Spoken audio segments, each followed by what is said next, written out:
अस्सलाम वालेकुम। Welcome to MKS cuisine. क्या हाल चाल है? उम्मीद है आप सब लोग ठीक होंगे।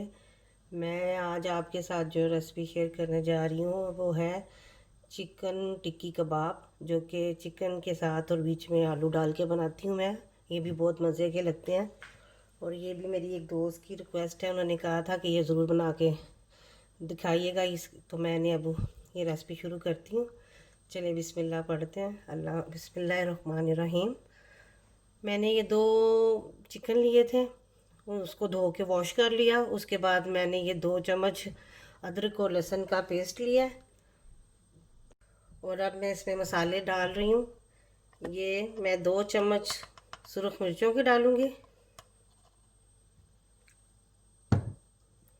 2 चम्मच ज़ीरा पाउडर के और 2 ही चम्मच इसके सूखे धनिए के डालूँगी।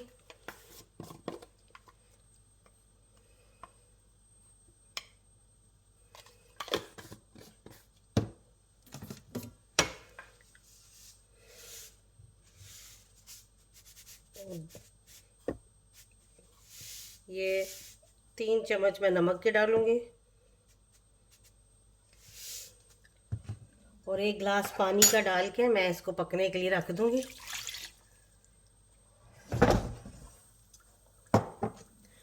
इसको मैं तेज़ आंच पहले कर दूँगी ताकि इसका पक जाए। इसको सारा ये मिक्स कर लूँगी और उसके बाद मैं 15 मिनट तक इसको पकाऊँगी और फिर देखूँगी कि कितना पका है। उसके बाद बाकी का मैं काम करूँगी। मुझे इसको अच्छी तरह गलाना है ताकि मैं इसके जो कबाब बनाऊँ तो अच्छे तरीके से बन जाए। मैंने मिक्स कर लिया है और मैं अब इसको 15 मिनट तक पकाऊंगी और पानी भी डाल दिया है। इसमें थोड़ा सा मैं ऑयल भी डालूंगी ताकि नीचे लगने ना पाए, बिल्कुल थोड़ा सा। अब मैं इसको लिड दे रख के इसको अच्छी तरह कवर करके रखूंगी ताकि ये अंदर से गल भी जल्दी जाए। अब ये देखें पक गया, अच्छी तरह गल गया।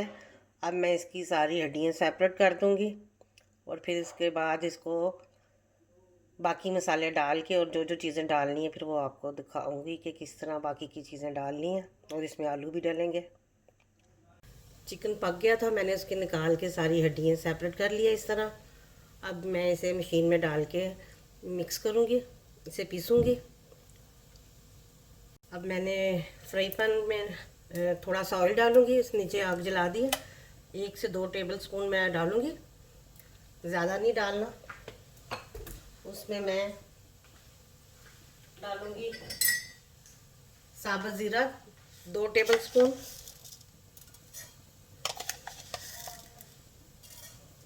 साबुत ज़ीरा चला गया। सूखा धनिया के भी 2 टेबल स्पून डालूँगी। सूखा धनिया जो साबुत है बड़ा अच्छा लगता है।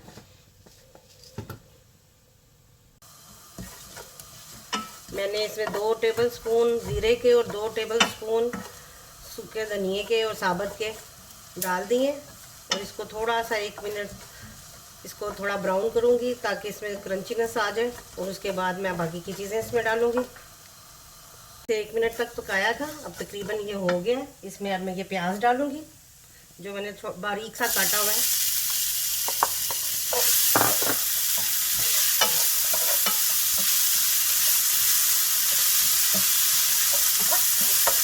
बिल्कुल हल्का।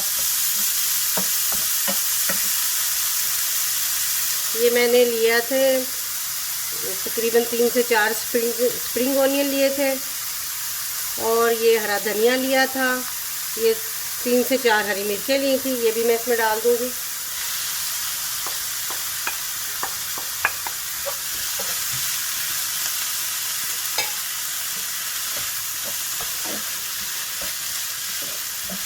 और मैंने 2 छोटे मीडियम साइज़ के प्याज लिए थे जो पहले डाले हैं।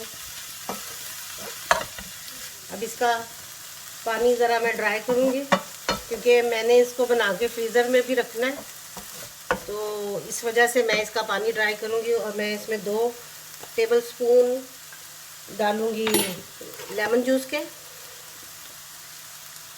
मेरे पास फ्रेश नहीं था, मैं ये डाल रही हूँ।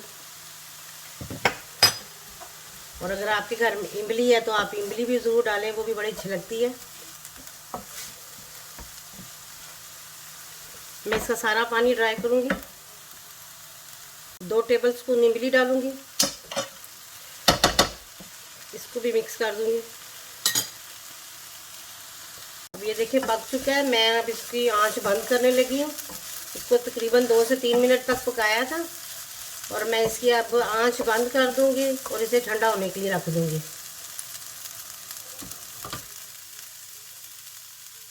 अब मैं इसमें 1 टीस्पून सुरख मिर्च डालूँगी।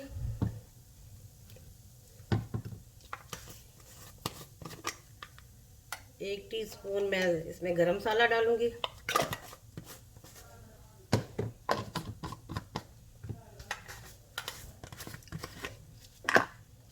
और 1 ही टीस्पून मैं इसमें चाट मसाला डालूँगी।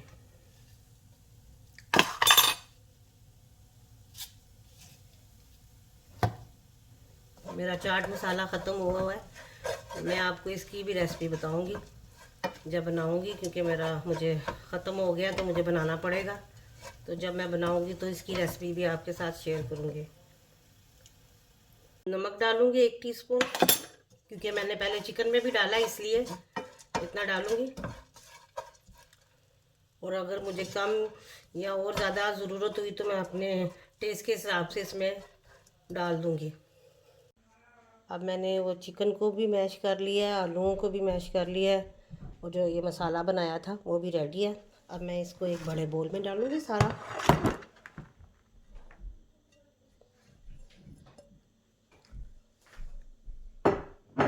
और इन सब चीज़ों को मिक्स कर लूँगी।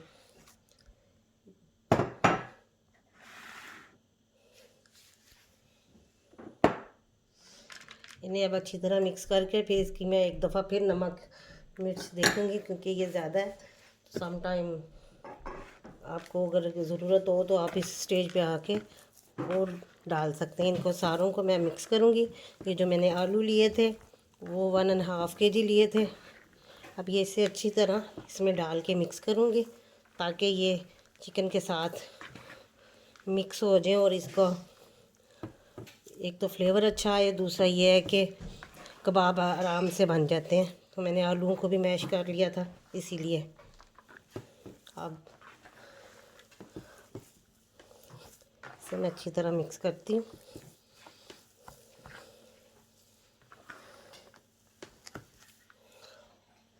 ये मैंने सारा मसाला मिक्स कर लिया था, ये 2 मुर्गियों के हिसाब से था। और मैं अब इसके कबाब बनाऊंगी। और अगर आपने इस स्टेज में नमक मिर्च आपको कम लगे तो आप ज़्यादा डाल लीजिएगा, क्योंकि हम लोग कम खाते हैं। मैंने उस हिसाब से बनाया है। और मैं अभी इसके इस तरह के कबाब बना के रखूँगी।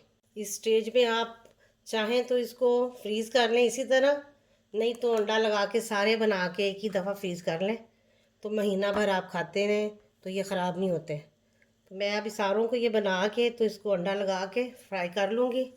और फिर जब चाहा तो माइक्रोवेव में रखा, और बच्चे चाहे इसे खाना हो तो बर्गर के साथ भी खा लेते हैं, चाहे शाम की चाय के साथ भी खा लेते हैं। और ये बहुत ही मज़े के लगते हैं, आप ज़रूर ट्राई कीजिएगा। और ये आप बताइएगा कि आपको ये कैसे लगे। इस तरह मैं सारे कबाब बना लूँगी, फिर उसके बाद मैं ना इसे फ्राई करूँगी।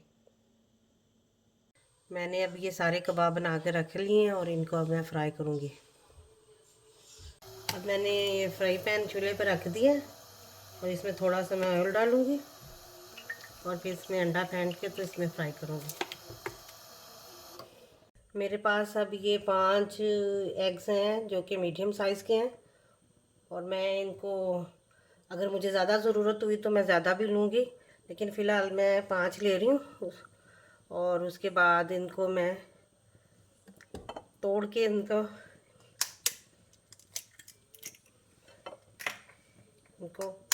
फोक की मदद से मिक्स करके अच्छी तरह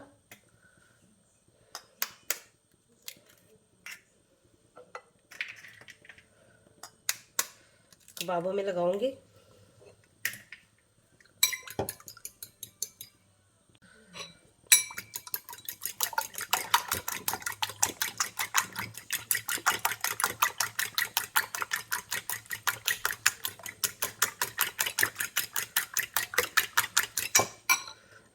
अच्छी तरह इसको मैं मिक्स करूँगी। चलिए अब फिर शुरू करते हैं। बिस्मिल्लाहिर्रहमानिर्रहीम। अब मैं आहिस्ता आहिस्ता इसमें डालती जाऊँगी जितने पैन में आते हैं, और इनको मीडियम आंच पे फ्राई करूँगी, क्योंकि ज़्यादा तेज़ अगर आंच पे आप लोग करोगे तो फिर ये जलने का भी ख़तरा होता है। तो वैसे तो ये पका हुआ है सब कुछ, लेकिन इसको ज़्यादा भी नहीं पकाना, लेकिन फिर भी हम इसको दरमियानी आंच पे पकाएंगे ताकि इसको अच्छी तरह गोल्डन और क्रंची सा कलर आ जाए और गोल्डन कलर आ जाए। देखिए कुछ की मैंने साइड चेंज कर दी है और कितना प्यारा कलर आया है। और मैं अब इन सारों को इसी तरह फ्राई करूँगी और फिर एक प्लेट में डाल के रखती जाऊँगी। ये बहुत ही मज़े के बनते हैं, आप ज़रूर ट्राई कीजिएगा, फिर बताइएगा कि आपको कैसे लगे। आप इसे एज ए स्नैक भी खा सकते हैं जब आपका दिल चाहे, चाय के साथ ले लें, और बहुत ही मज़े के लगते हैं। मैं अब ये प्लेट में डाल रही हूँ, सारे इसी तरह फ्राई करूँगी और झटपट फ्राई हो जाते हैं, इतना टाइम भी नहीं लगता।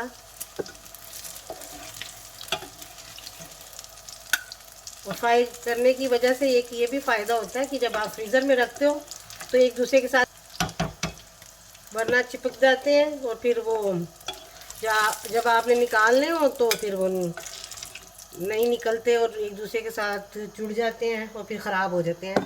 लेकिन इसका ये फ़ायदा है कि आप ये देखिए इस तरह बना के फ्राई करके रखती हो तो उसके साथ ये एक दूसरे के साथ नहीं चिपकते। तो मैं अभी इनको ठंडा करूँगी सारों को, फिर दिखाती हूँ। अब ये देखें इसकी फ़ाइनल लुक ये आई है।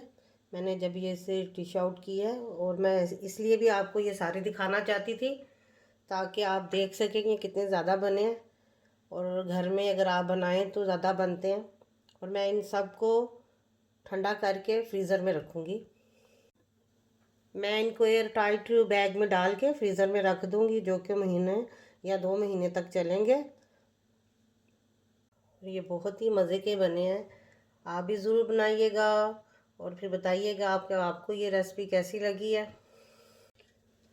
अब मैं इजाज़त चाहती हूँ इस दुआ के साथ कि खुश रहें, आबाद रहें, और मेरी रेसिपी को ट्राई करें, और अगर पसंद आए तो लाइक करें, सब्सक्राइब करें, दुआओं में याद रखें। अल्लाह हाफिज़।